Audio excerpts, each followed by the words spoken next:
Hey everyone, so here we are back with some new videos from our social study text.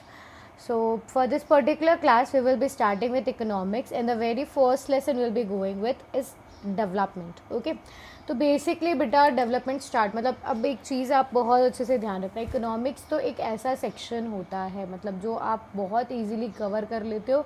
And if I see geography, civics, history and economics, like from my personal experience I can see जो students को सबसे easier section लगता है वो develop मतलब ये particular economics होती है. इवन आई हैव सीन कि वो क्लास में अगर आप टाइम पास भी करते हो और इसमें केवल आप अपनी एनसीईआरटीज़ को भी गो थ्रू कर लेते हो ना प्रॉपरली, तो भी आप डेवलपमेंट वाला मतलब ये पर्टिकुलर इकोनॉमिक्स के जो ये चैप्टर्स आएंगे मतलब इनको आप बहुत ईजिली अटेम्प्ट कर सकते हो. ओके, तो बिगिनिंग विथ डेवलपमेंट आप बहुत अच्छे से जानते हो कि डेवलपमेंट का मतलब क्या होता है. अगर इसका मैं लिटरल मीनिंग भी अगर समझने की कोशिश करूँ तो डेवलपमेंट का मतलब होता है ग्रोथ करना. कोई भी किसी भी चीज़ में अगर हम उसे प्रोग्रेस देते हैं तो उसका मतलब हो जाता है डेवलपमेंट करना. ठीक है, जैसे अगर मैं समझूँ कि आप लोग being student of 10th standard, आप लोगों का भी बेसिक गोल क्या होगा कि किसी भी तरह बोर्ड का पेपर ईजी हो जाए या ये पूरा सेशन इस तरह निकल जाए कि हमें एग्ज़ाम भी ना देना पड़े और हमें अच्छे मार्क्स का सर्टिफिकेशन भी मिल जाए, है ना. तो ये आप लोगों के लिए क्या होगा, डेवलपमेंट. वो सबके लिए वेरी करता है ऑफकोर्स. ठीक है, तो यही चीज़ें बस इसी चैप्टर को आपको समझना है कि एक्चुअली डेवलपमेंट क्या होता है और कैसे हो किया जाता है.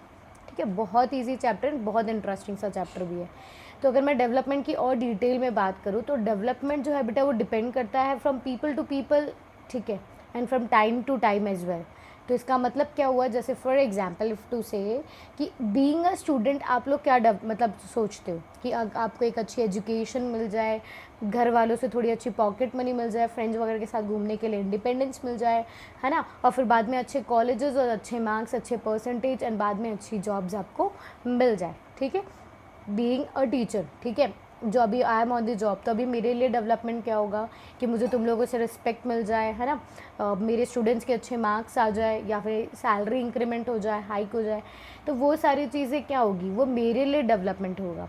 तो आपको यहाँ पे ये समझना है कि हमारी कंट्री में बहुत सारे अलग अलग कास्ट के पीपल होते हैं, अलग अलग इकनॉमीज़ के पीपल हैं, है ना. कोई रिच है, कोई पुअर है, कोई मिडिल क्लास है. तो सबके लिए डेवलपमेंट अलग है. जो एक बेगर है उसके लिए खाना मिल जाए, ठीक है, उसे एक रात भूखा ना सोना पड़े, तो उसके लिए वो भी डेवलपमेंट होगा. और एक अगर बहुत ज़्यादा टाटा मानी की अगर मैं बात करूँ तो इनके लिए क्या है, इनके लिए शाम का खाना मिलना डेवलपमेंट नहीं है. ठीक है, तो आपको बस यहाँ से सबसे पहले चीज़ ये समझनी है कि development varies from people to people and as well as from time. तो टाइम की जब हम बात करते हैं तो टाइम से कैसे रेफरेंस समझना आएगा, है ना. समझना, जैसे जब मैं 10th स्टैंडर्ड में थी आपके एज में, तो मुझे भी लगता था कि यार 10th स्टैंडर्ड 12th स्टैंडर्ड में अच्छे मार्क्स मिल जाए, अच्छा कॉलेज मिल जाए, है ना. ये सारी चीज़ें हम भी सोचते थे. पर जैसे जैसे टाइम निकलता गया, आज मतलब आप लोग हम लोग सब ड्रीम करते कि हमारा खुद का घर हो, हमारी खुद की गाड़ी हो. इन केस मानो कि अगर मैं ये चीज़ें एक्वायर कर लेती हूँ, खुद का घर भी बना लेती हूँ और खुद का व्हीकल भी खरीद लेती हूँ, फिर उसके बाद में मेरा डेवलपमेंट गोल जो है वो with time to time change होता जाएगा, है ना. मतलब कभी भी एक जो इंसान है या पीपल है वो एक चीज़ पे स्टिक नहीं करते हैं, वो चेंज करते रहते हैं. ठीक है, विद टाइम वो भी अपने डेवलपमेंट गोल्स को एक्सपैंड करते रहते हैं. सो दो चीज़ें, दो नॉर्म्स आपको यहाँ पे ध्यान रखने हैं, that there are two things. Different people can have different development goals. ठीक है, आपके लिए डेवलपमेंट और हो सकता है, आपके लिए आपके पेरेंट्स के लिए और आपके फ्रेंड्स के लिए डेवलपमेंट कुछ और हो सकता है. और development for one may not be a development for the other. It may even be destructive. इसका मतलब कैसे हम समझेंगे कि मानो कि आपके यहाँ पे आपके सोसाइटी के अंदर, ठीक है, एक बहुत बड़ी इंडस्ट्री खोल दी जाती है. आप जहाँ रह रहे हो आपके घर के आसपास एक बहुत बड़ी इंडस्ट्री खोल दी गई है. तो अब बेसिकली होगा क्या बेटा, बहुत सारे लोगों को जिनको वहाँ पे एम्प्लॉयमेंट मिल रहा है, ठीक है, या जो इंडस्ट्री से कुछ ऐसा सामान था जो बहुत इजी कॉस्ट पे मिल रहा था, तो उन लोगों के लिए वो डेवलपमेंट हो गया. पर मानो आपको ना तो उस इंडस्ट्री से कुछ लेना देना है, ठीक है, और मतलब इसको हम समझ सकते हैं ना इस तरह से कि आपको भी उस इंडस्ट्री से भी कुछ भी लेना देना नहीं, आपको एम्प्लॉयमेंट भी नहीं मिल रहा है वहाँ से, और सबसे ज़्यादा गंदा क्या हो रहा है कि आपका घर उसके बगल में ही है, तो बहुत ज़्यादा पॉल्यूशन आपको वहाँ से मिल रहा है. तो क्या हुआ, ये आपके लिए डिस्ट्रक्शन हो गया. अब वही हम डैम्स वगैरह की बात समझने की कोशिश करते हैं. ठीक है, कि डैम्स बनाए गए, चलो वो आसपास के टाउन सिटी सबके लिए बहुत अच्छा है कि अब उन्हें वाटर इलेक्ट्रिसिटी फैसिलिटी मिलेगी. पर जहाँ डैम्स कंस्ट्रक्ट किया गया वहाँ पहले किसी का घर था, वहाँ फॉरेस्ट था, तो वो किसी एनिमल के लिए, किसी जो वहाँ के ट्राइबल पीपल थे, मे बी वो उनके लिए बहुत ज़्यादा डिस्ट्रक्टिव हो, ठीक है। और I usually take an example कि मानो कि आपके क्लास में है ना, आप बहुत उम्मीद कर रहे थे कि एसी लगवा दी जाए, अब आपके क्लासरूम्स में एसी ना लगवा करके स्टाफ रूम में एसी लगा दिया जाता है, तो वो डेवलपमेंट किसके लिए हुआ? मेरे लिए हुआ, ठीक है, एसी लग गया। बट इन कंपैरेटिव ये समझो कि अगर वहाँ से एसी का जो भी सारा गंदा पानी है वो आपके क्लास में आता है, तो वो आपके लिए क्या हो जाएगा? डिस्ट्रक्टिव हो जाएगा, राइट। तो आपको पर्टिकुलर यही सारी चीज़ें समझनी है कि डेवलपमेंट जो है वो वेरी करता है from people to people and as well as from time to time. Different people have different goal, as well as you need to understand that a development for one may not be a development for the other. Fine. इसके बाद में next अगर मैं और समझने की बात करने की बात करूँ तो डेवलपमेंट भी दो तरीके की होता है. जब हम डेवलपमेंट सोचते हैं किसी भी चीज़ को डेवलप करने के लिए तो वो दो तरीके की होती है. एक होती है मटेरियल थिंग्स और एक होती है नॉन मटेरियल थिंग्स. एक मटेरियल थिंग्स की अगर मैं बात करूँ बेटा, कि जैसे आप हम लोगों का ड्रीम होता है कि अच्छा कार, अच्छी बाइक्स, ठीक है, अच्छे घर वगैरह, मतलब मल्टी स्टोरीज हम लोग ऐसे प्रॉपर्टीज़ वगैरह डेवलप कर लें हमारी, है ना. तो ये सब हम किस में आ जाते हैं? Material goals. पर मानो कि अब ऐसे बहुत सारे बच्चे हैं जो बहुत ज़्यादा गरीब हैं, वो स्कूल नहीं जाते हैं, उन्हें एजुकेशन उनके लिए डेवलपमेंट होगा. रिस्पेक्ट, एक नेता है जिसके पास मनी, पावर, सब कुछ है, पर उसको लोग इज्जत नहीं करते, रिस्पेक्ट नहीं देते हैं, तो उसको अगर रिस्पेक्ट मिलेगी तो वो शायद उसके लिए डेवलपमेंट होगा, है ना. So you need to understand that कुछ लोगों के लिए, अब जैसे अंबानी वगैरह उनकी बात बताएं, उनके पास बहुत है मनी, कार, हाउसेस, सब है. जैसे बहुत सारे एक्टर्स जो होते हैं बॉलीवुड वगैरह के, जो हम लोगों ने हॉलीवुड के सुना है, उनके पास बहुत सब पैसा, कार वगैरह सब कुछ है, पर उन्होंने क्या चाहिए? उनको मतलब बोलते ना कि उनको एक वो ये चाहते हैं कि उनकी मूवी सुपर हिट हो, लोग उन्हें पसंद करें, ठीक है, लोग उन्हें लाइक करें. तो ये चीज़ें क्या होती हैं? Non material things. मनी वगैरह तो था वो मटेरियल थिंग्स में आता है. रिस्पेक्ट, इक्वालिटी एंड फ्रीडम जो है वो किस में आ जाएगी? नॉन मटेरियल थिंग्स में. तो अब डेवलपमेंट के लिए हम लोग क्या करते हैं? जैसे मानो कि फॉर एग्जांपल आज मैं बहुत अच्छा, चलो मैं तुम्हें पढ़ा भी रही हूँ, मुझे अच्छी खासी सैलरी मिल रही है, मैंने अपना घर बना लिया, गाड़ी खरीद ली, सब कुछ अच्छा कर लिया, पर मुझे आप लोगों से रिस्पेक्ट नहीं मिल रही है ना. तो अब मैं साथ में क्या चाहती हूँ कि इस सारे डेवलपमेंट के मेरे साथ प्रमोशन भी हो जाए मेरा, और मेरी स्टूडेंट्स मुझसे मतलब बहुत अच्छे से मेरे साथ अटैच भी रहे, है ना. तो ये क्या हो जाएगा? मिक्स्ड गोल हो गया. मतलब मैंने क्या क्या चीज़ इंस्पायर करी, मैंने अच्छा घर, अच्छी गाड़ी, और साथ में तुम लोगों के अच्छे मार्क्स है, तुम लोगों से थोड़ा सा अफेक्शन मैंने वो भी मांग लिया. तो क्या हो गया? मिक्स्ड गोल्स हो गए. Okay, so people always choose towards और लुक फॉरवर्ड टूवर्ड्स मिक्स्ड गोल. हम लोग केवल एक गोल पे स्ट्रिक्ट नहीं रहते, हम लोग मिक्स्ड गोल पे मूव करते हैं. और बहुत सी बार क्या होता है, मतलब the development that people have are not only about income. लोग केवल इनकम से रिलेटेड नहीं या डेवलपमेंट नहीं चाहते, वो अपने मतलब जैसे मानो कि आपके पास बहुत ज़्यादा, आपके पास बहुत इंटेलिजेंट भी हो, फिर भी आप सोचते हो ना कि आपको न्यू बुक्स वगैरह पढ़ने को मिले, या आप लोगों ने मतलब यार ठीक है, बुक्स तो कोई नहीं चाहता कि हमें बहुत सारी बुक्स मिले, but what you need to here focus is कि डेवलपमेंट जो है वो केवल इनकम से रिलेटेड नहीं होता, वो नॉन मटेरियल चीज़ों पे भी बहुत ज़्यादा इफेक्ट करता है. हमारी लाइफ में बहुत सारी ऐसी चीज़ें भी होती है अदर देन इनकम जो हमें इफेक्ट करती है, ठीक है. How to compare development in different countries और स्टेट. डेवलपमेंट को किस तरह कंपेयर किया जाए? तो डेवलपमेंट को आप कंपेयर कर सकते हो on the basis of income. तो सबसे पहली चीज़ आपको यहाँ समझनी है, व्हाट इज़ द बेसिक और which is the most important attribute for comparing countries. अब आपको यहाँ पे समझना है कि हम लोगों ने, यार आप खुद भी कर सकते हो ना, मतलब हमारे आपके सामने में एक बेगर सा पर्सनालिटी और एक बहुत अच्छा ड्रेस्ड अप पर्सनालिटी रख दूँ, ठीक है, तो आपको खुद उसको देख करके समझ जाओगे कि भी कौन डेवलप्ड है, कौन अंडर डेवलप्ड है.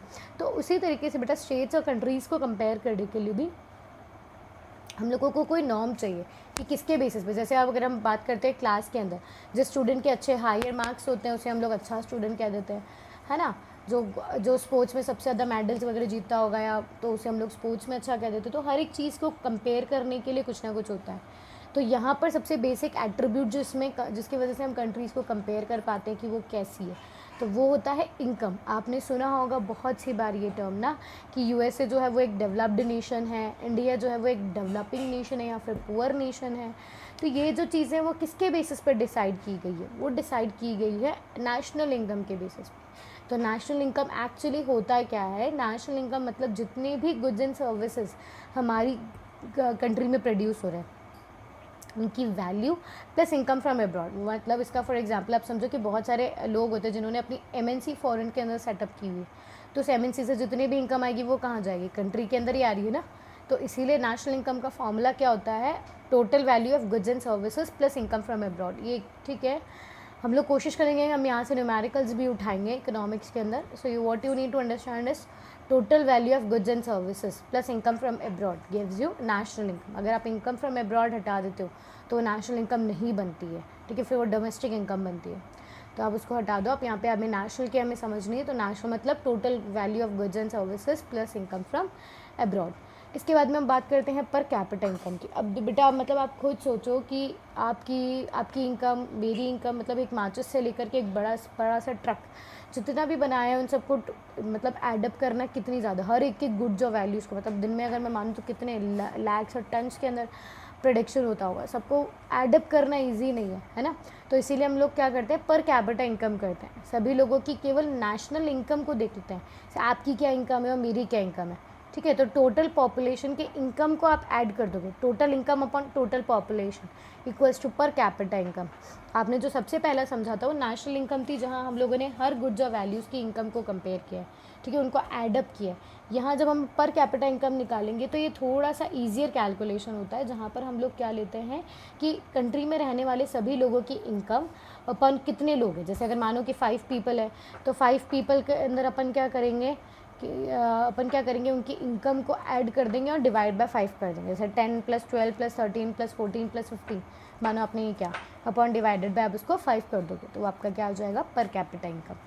ओके, इसके बाद में नेक्स्ट हम बहुत इंपॉर्टेंट ये चीज़ आपको याद रखना है, ये 1 word question both NTSC as well as CBSE examination में पूछा जाता है कि पर कैपिटा इनकम, मतलब एक सेट पर आपको ये चीज़ समझा देती हूँ कि पर कैपिटा इनकम आपने निकाल लिया, हर कंट्री अपना पर कैपिटा इनकम निकालती है, ठीक है। तो अब इसके अंदर भी क्या किया गया है कि जैसे मानो 100 रुपीज़ डिसाइड किया गया, तो जो कंट्री 100 रुपीज़ अर्न कर पा रही है वो रिच कंट्रीज़ होती है, जो 100 अर्न नहीं कर पा रही है वो पुअर कंट्रीज़ होती है, ठीक है। तो आपके NCERT बुक से ही, मतलब मैंने कहीं आपको और ज़्यादा बाहर से नहीं दिया, NCERT बुक्स के अंदर आपको बहुत अच्छे से बस ये ध्यान रखना है कि आपको अपडेटेड NCERT से बुक्स यूज़ करनी है।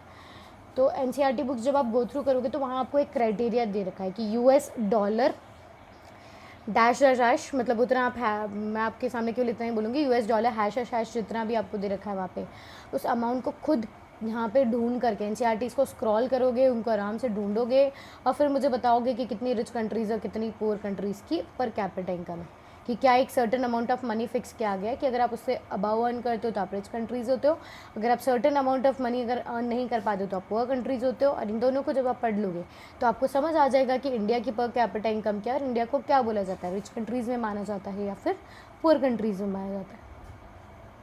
Okay, so that's it for today. Thank you everyone. Don't forget to do your homework.